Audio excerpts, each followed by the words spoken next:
Now look, I'm known in the game under alias names. Feds trying to figure out my government name. Throw the hounds off the trail before they catch on black. Guys watching me back and forth on the Amtrak. Here, man, nappy style similar to Pappy. Trying to see a bill too then I ain't happy. Blue trying to tap me, watch the D's in the taxis. I scramble in the streets, guard you peeking through the windows at me. Booty when they catch me re-rolling, car stolen. Hit him with a G-Pack, he wanted cause he left Owen. Won't smile, get drunk before trial. Every day same kid, on the bench, Swiss and White House. Queens where I'm from, breath smelling like rum. Bitches loud. Bon Johnny, les descentes, donc il y en a de toutes sortes. Les descentes classiques, les plus faciles, celles où on garde les deux roues au sol. C'est quoi la position, la technique? Quels sont tes conseils? La position, c'est d'être debout, comme toujours, bien appuyer sur le repose-pied. Il y a quelques fois dans les longues descentes rapides, on peut même freiner un peu de l'arrière tout en accélérant. Donc pas appuyer vraiment fort sur la pédale de frein, mais juste appuyer un petit peu pour pouvoir que la moto reste plaquée au sol. Même s'il y a un peu des trous au freinage, tout ça, que la moto ne tape pas. Donc ça permet aussi d'avoir la moto bien plaquée au sol.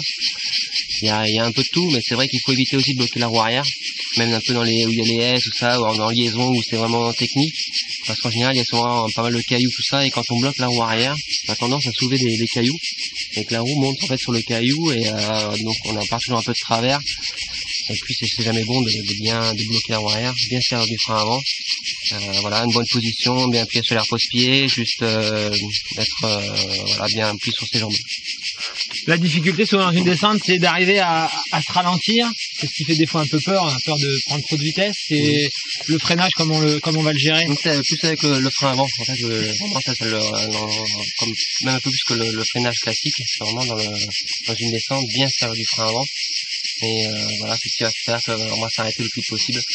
C'est d'avoir un bon freinage et de bien appuyer sur les jambes et de bien servir des deux freins. Et mettre plus du frein avant que le frein arrière.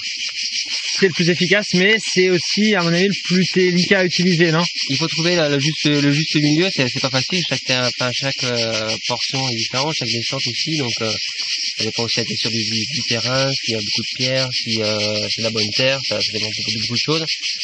Mais c'est quand même le plus important, c'est de bien se faire du frein avant, c'est ce qui va faire que la moto va s'arrêter. On part à l'arrière, même si on bloque la roue arrière, on va descendre même plus vite des fois. Donc bien se faire du frein avant. Bien observer le terrain, quoi, voilà, les endroits où on risque d'avoir de l'adhérence. Essayer de sortir un peu, en fait, il y a beaucoup de ornières dans les liaisons. Essayer de sortir un peu de la trace pour prendre la bonne terre. En général, on n'y pense pas toujours. C'est d'essayer de sortir de la trace pour essayer de passer juste des fois 20 cm à côté et avoir la bonne adhérence pour pouvoir faire un bon freinage et descendre le mieux possible.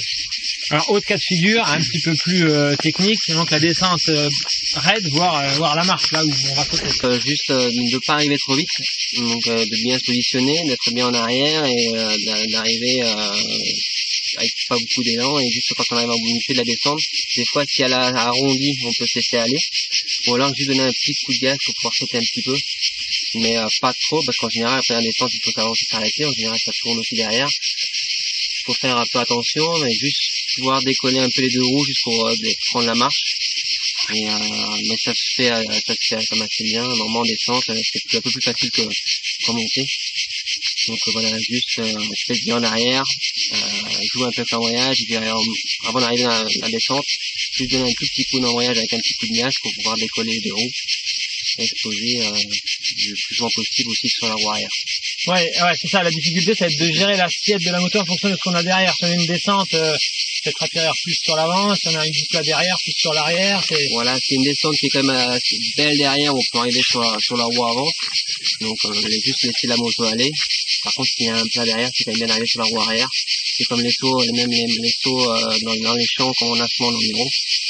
Donc essayer d'arriver le plus souvent possible sur la roue arrière pour avoir un meilleur amorti et pouvoir accélérer aussi le plus tôt possible et d'arriver sur la roue avant où là on va s'écraser.